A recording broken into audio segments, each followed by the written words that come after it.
11 फरवरी को लूट हुई थी। जी हाँ, एक युवक बेगूसराय का रहने वाला सेमितेश राज नाम का लड़का, जिसकी लूट का घटना का अंजाम देने के बाद जो है 0 माइल के नाम पर उसे उठाया गया कि मैं 0 माइल पर उसे छोड़ दूंगा। लेकिन उस लड़के के साथ लूट को घटना के अंजाम देने के बाद यही राजेंद्र नगर के पास जो है वंदना अपार्टमेंट के ठीक सामने जो 4 व्हीलर गाड़ी में एक युवक को 4 लोग बैठे लूट के घटना को अंजाम दिया और इसी अपार्टमेंट के पास लाकर सेमितेश राज नाम के लड़के को लाकर छोड़ दिया। बेगूसराय का लड़का जिसे जाना था कहीं और ले जाने के नाम पर उसे छोड़ दिया गया यहाँ। पूरी घटना हम इसी की जुबानी जानेंगे कि आखिर कैसे ये घटना घटी, कैसे घटना घटी। बाबू, मैं हैदराबाद से सिकंदराबाद एक्सप्रेस से ये दानापुर के लिए आ रहा था। तो दानापुर में उतरा, लगभग 6 बजे टाइमिंग था। और टाइमिंग जब उतरने के बाद मैं वहाँ से ऑटो पकड़ा, डायरेक्ट वो 0 माइल चौक पे उतार दिया। बोला यहाँ से आपको नया स्टैंड बना है, मीठापुर वाला ख़त्म हो गया है, आप यहाँ पे आपको बस पे मिल जाएगा।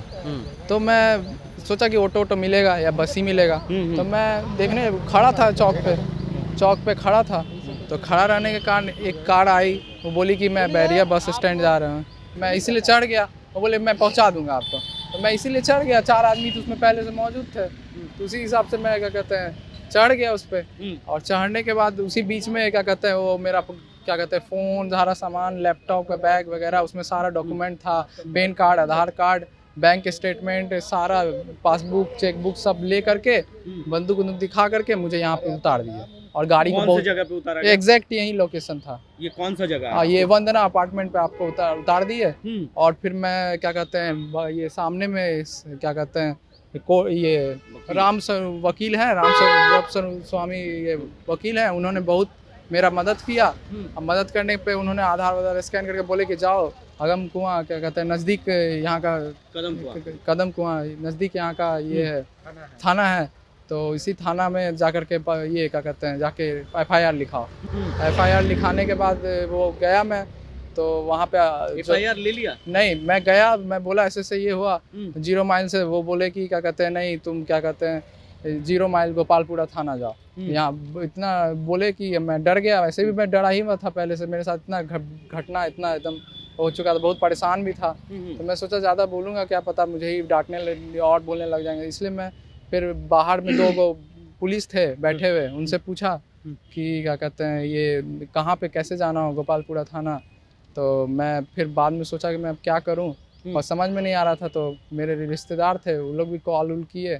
तो फिर मैं वहाँ राजेंद्र नगर टर्मिनल चला गया मजबूरन, मुझे पता नहीं था। तो मैं तो आपने FIR दर्ज कराया? मैंने दर्ज कराया FIR। कहाँ पे? बिहार पुलिस .in है ना, हेल्प बिहार पुलिस, उस पर मैंने मेल किया अपने निजी ईमेल ID से।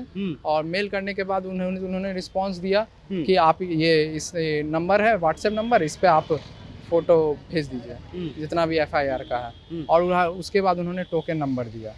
और टोकन नंबर देने के बाद उन्होंने पूछा कि वारदात कहाँ पे हुई, किस जगह हुई, और क्या कहते हैं पूरा डिटेल वगैरह कॉल करके उन्होंने पूछा कि आप कहाँ थे, किधर गए, क्या क्या हुआ, आप गए तो काहे नहीं आपका ये लिया गया केस जो है। तो फिर उसके बाद मैं जाने के बाद फिर मैं वहाँ पे जाके सराहना दिया आपने जो वहाँ बेगूसराय चला गया था। तो बेगूसराय जाने के बाद फिर मैं पैसा वैसा भी लिया? हाँ, पैसा मेरा अकाउंट से उसी दिन क्या कहते हैं लगभग एक बार 10,000 निकाले फर्स्ट टाइम, फिर 2,000, टोटल 12,000 निकाले। ATM का पासवर्ड उसे पता था? पूरा डिटेल ही था उसमें, तो पासबुक था सारा, ये चेकबुक था। तो आजकल तो फ़ोन था, OTP से तो तुरंत चेंज हो जाता है। अच्छा, सब OTP भी आपका फ़ोन ही जब ले लिए तो सारा चीज़ तो डिटेल उनके पास चला गया। अच्छा। और उस पूरा डिटेल था। कितना पैसा था अकाउंट में? टोटल 12,000 था। 12,000 टोटल निकाल लिए। तो आपको पुलिस की कितनी मदद मिल पाई उसके बाद? पुलिस की मुझे मदद उस टाइम एकदम नहीं मिली, मजबूरन बस मुझे रिश्तेदार के यहाँ जाना पड़ा। और ऑनलाइन मुझे मेल करके फिर उन्होंने WhatsApp नंबर दिया, उस WhatsApp नंबर के माध्यम से मुझे क्या कहते हैं संपर्क करना पड़ा पुलिस। तो कदम कुआं आपने कोई सहयोग नहीं किया आपका? नहीं, सहयोग नहीं मिला मुझे। तो और आज आप फिर कैसे पटना पहुंचे? आज मुझे कल रात में इंटेलिजेंस ब्यूरो का कॉल आया कि ऐसे मुझे जांच पड़ताल करना है। उस संदर्भ में आप आइए, मिलिए, मुझे घटना स्थल दिखाइए, घटना स्थल पे क्या क्या हुआ है उस चीज़ का छानबीन करने में चाहता हूँ, आपसे मिलना चाहता हूँ। और इसी माध्यम के कारण मैं इसी के कारण मैं यहाँ पे उपस्थित हुआ। पुलिस का रवैया कैसा रहा उस घटना के बाद?